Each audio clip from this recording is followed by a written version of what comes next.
Okay. Brendan in Milwaukee. Hello there. Can you hear me? Yes. How are you? All right. Hello there. So I would consider myself a theist, but the real reason why I'm What calling kind in of theist? Well, I'm a really liberal Christian. Okay. Kind of like, are you guys familiar with John Spong, for chance? Yeah, I'm vaguely familiar with him, yeah. Not really. Yeah. So, so I mean, I'm not so focused on trying to, defend the bodily resurrection or miracles or anything. But what I'm really interested in is I watch a lot of your videos, and it seems like most of the time, you guys are talking about to a Christian audience. I'm really interested. What are your thoughts about religions that aren't explicitly theistic, like Buddhism, especially? Some atheists are really big on it, like Sam Harris really loves to push Eastern religion and meditation a lot. When I was younger, I was kind of into reading about Taoism, but the most I could say about it is some of the concepts in it philosophically are kind of cool.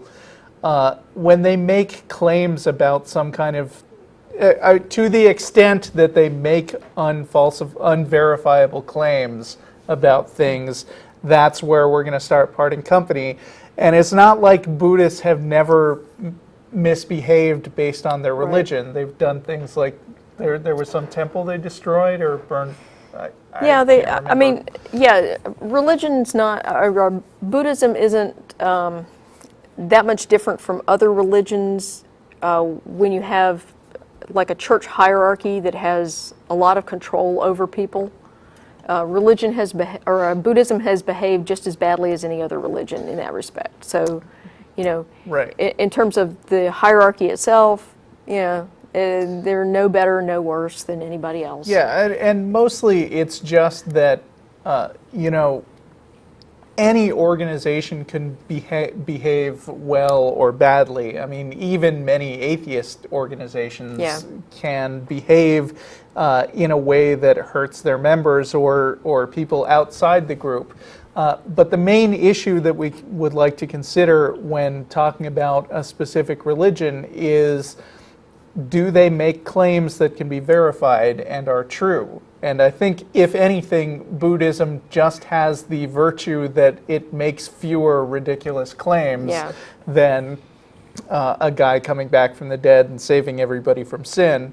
But they don't make no unbelievable claims, and we would argue with the claims they do make as strongly as we would argue with Christians if more Buddhists were to call. Yeah. Oh, really? Well, okay, that'd be interesting. I haven't heard any Buddhists calling in, so... Yeah, and we can only answer the things that people actually tell us they believe, because we deal with callers when they come in. Yeah. So then, I was thinking today, something like, if you bring up some political ideologies, could you think about them in the same way, like they're almost religious in their conviction? Like, I was thinking about the idea of the invisible hand in a lot of conservative mindsets. Would you evaluate that very similar to how some people might think of a God that you would reject? I don't really think that people take the invisible hand literally. Yeah. So it's, we're not... The idea that it's some sort of immutable law.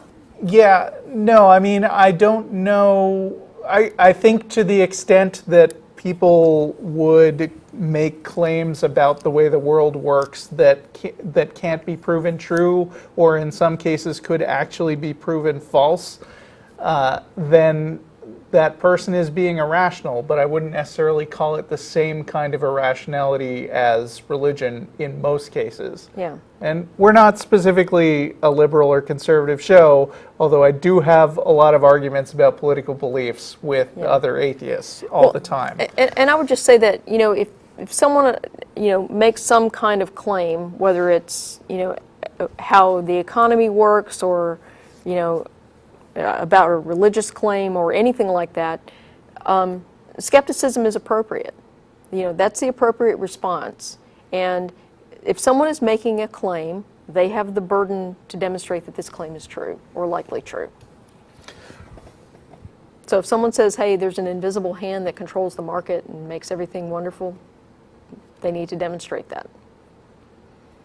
And I mean, I've studied economics. It's not like those people are completely crazy. Sometimes, arguably, Yeah. they may or may not take the concept too far. But the problem with politics is that it's very difficult to treat as a hard science because you can't make economic systems in a laboratory. You can only deal with what exists in the real world because in general it would be super unethical to just create a country and do something that you think will have horrible results. Yes. and enforce that on everybody in the country. So you can only observe things that have already happened before and draw conclusions based on that. So it's not easy to prove the rightness of a political position. Yeah. Yeah, Okay. I suppose so. I mean, I don't know. I did a little economics in high school and stuff, and it seemed like nobody could really ever agree with each other. Yeah, I have a friend who's a college professor, and it doesn't get any better even at the graduate level in business. So. Right. I guess not. Yeah, and All right, you know, well, there was a.